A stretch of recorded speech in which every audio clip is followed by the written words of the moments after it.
Hey there, Stampers. This is Sherry Roth from StampedTreasures.com. I'm a Stampin' Up! Demonstrator from Canada, and I'm excited to be here today to share with you this Fun Fold card. This is a fold-out panel card, and we are using some great new products to create this. Will also be one of the 4 fun folds that we'll be creating at my class later this month. I'll post a link to all the details in the description below. There are 3 different ways that you can participate. You can participate by attending the class. If you're in the Edmonton, Sherwood Park surrounding areas, you're more than welcome to come to class. There are 2 different time options. Again, all the details will be listed below.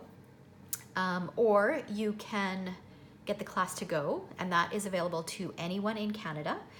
And I'll post the details for that below as well. And there is also a tutorial only option. So if you're outside of Canada and you want to create these projects, that's a great option for you. So this is the first card here. This is another one of the cards that we're making. So it looks like that. This is another one, opens up like that. And then this is the 4th one. So lots and lots of fun folds. This is a class that I offer every July, and every year we do different fun folds.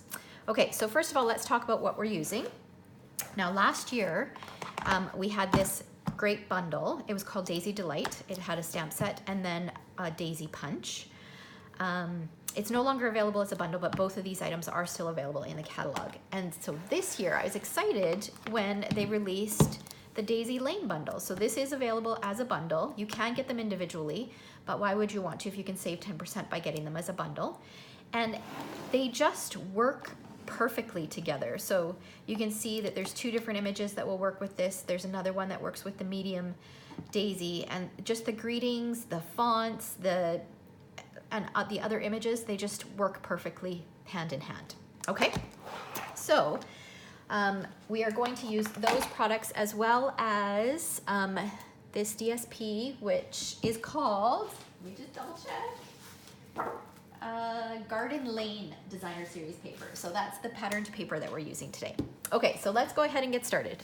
So this is the card that we're making. And these are the pieces that you will need. So let's go through this, and I'll let you know what you need, and then we'll go ahead and make it. Okay, so first up, we need a piece of Whisper White cardstock that measures 4 1/4 by 11 inches. We're gonna come back to that because we're gonna do some scoring with this. And then you will need a piece of Pear Pizzazz cardstock that measures 4 1/4 by 5 1/2. So this isn't a card that actually opens up. You can put a white panel on the back if you want more room to write, but I figured you had this room here, so I didn't bother adding a white panel on the back. Okay. All right, and then you'll need a piece of mint macaron that measures 4 by 5 1/4, and I've gone ahead and I've embossed this using the subtle 3D embossing folder. So it's got that gorgeous texture on it. And this is just going to get attached onto there. And we'll do that in a minute. And then we need our layers. So we've got 3 different layers. So this is the Garden Lane DSP, and this measures 2 3/4 by 4. This is another piece of Pear Pizzazz, which I've gone ahead and embossed using the leaf folder. This measures 2 1/4 by 4 inches. And then another piece of DSP that measures 1 1/4 by 4. And we talked about the white. And then I also used I punched a black starburst and a white 2-inch circle punch. And then we'll use a 1 3/8 inch black circle punch. And we'll need the 1 1/4 inch circle punch, but I'm gonna actually stamp, well, we'll try to stamp on here, but if not, then we'll use another piece of white and then punch it out. And then you will need 2 of the daisy punches punched from vellum cardstock. Okay, so lots of little pieces with this, but the card actually comes together really, really quickly. Okay, so we are going to take our Whisper White cardstock, the 4 1/4 by 11 inch cardstock, and we're going to do some scoring. So let's bring in our trimmer. We'll move the cutting blade out of the way, and we are going to score. So we've got the 11 inch line up at the top, or side up at the top. We're going to score at 1.5 inches, 3 inches, 5.5 inches, and 8 inches.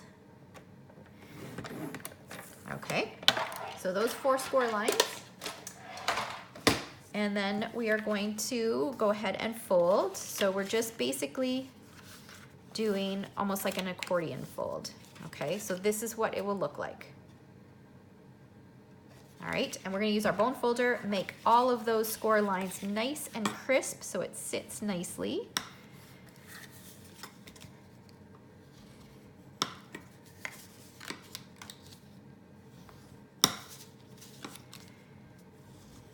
Okay, so this is going to open up like this. And I just realized that I'm missing a piece of Pear Pizzazz cardstock. So let me grab a scrap and we'll cut that. Pear Pizzazz. Okay, so we need one more piece that I failed to mention. We need a piece of Pear Pizzazz that measures 3 1/4 by 4.5. So 4.5, let's cut the 3 1/4. 3 1/4 inches by 4.5 inches. Okay. So now this gets mounted onto there. So let's go ahead and do that. You might want to add just a little bit more adhesive than you normally would so that it sticks really well, since this is a bit more interactive. Okay, so that's stuck on there. And then we can go ahead and add some adhesive to our embossed mint macaron piece. That's going to get centered. I wasn't sure that these two colors work together, but I really like them actually, mint macaron and Pear Pizzazz. Okay, and then this can get attached.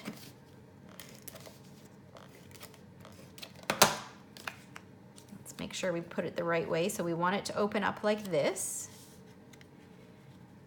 So we're just going to stick it so it's got an even border around all 4 sides. That looks pretty good. Okay, now we'll add our layers. So then this piece is going to go on that first layer.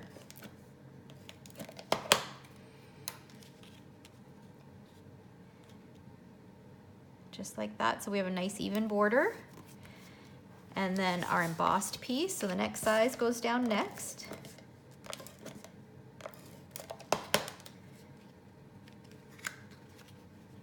And again, center it in there. And then the largest piece goes on the base. And you could always stamp a greeting on here if you wanted as well. And then if you did that, then if you like to write a longer message, then you might want to add that white panel to the back. I tend not to be very wordy when I write my cards, so. Okay, so that's the base of the card. How simple was that? Now we are going to just attach these two.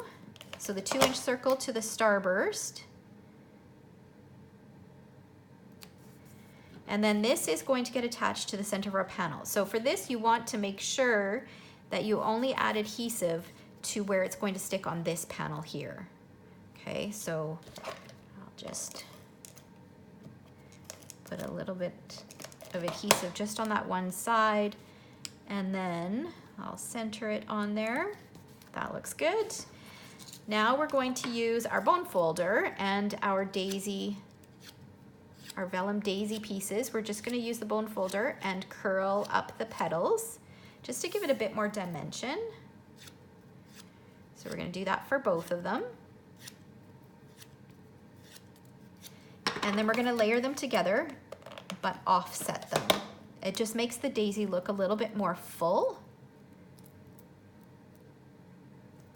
Okay, and then we'll add a little bit of adhesive to the back of this. And that is going to get stuck in the center of our circle. And now we are going to stamp our greeting. And I've chosen the greeting that says, "The best moments in my life happen with you." So it's from the Daisy Lane stamp set. We're going to use Memento Black, and let's see how closely I can get this lined up on the 1 1/4 inch circle punch. If not, I will grab a piece of white and we'll redo it. Nope, a little bit too low, so we'll try the other side. Move it up a little higher. Still too low, so we'll toss that. Grab a scrap of white. It's so much easier to stamp first and then punch afterwards. So just stamp that, and then because of the way our punches are made, it makes it so easy to just flip it over upside down, line it up, and punch. Okay, so then this is going to go flat onto our 1 3/8 inch scallop. And then I'm going to use a dimensional to pop this up in the center of the flower. Just like that. So you can see how simple that all comes together, and it's a really fun card. All right, so if you enjoyed that, be sure to hit subscribe to my YouTube channel. Remember that all the information on this upcoming class is listed below, and the tutorial will be available if the class is already passed and you're watching this video. The tutorial will be available on my tutorial page on my blog, which I'll have linked below. All right, thanks so much for watching.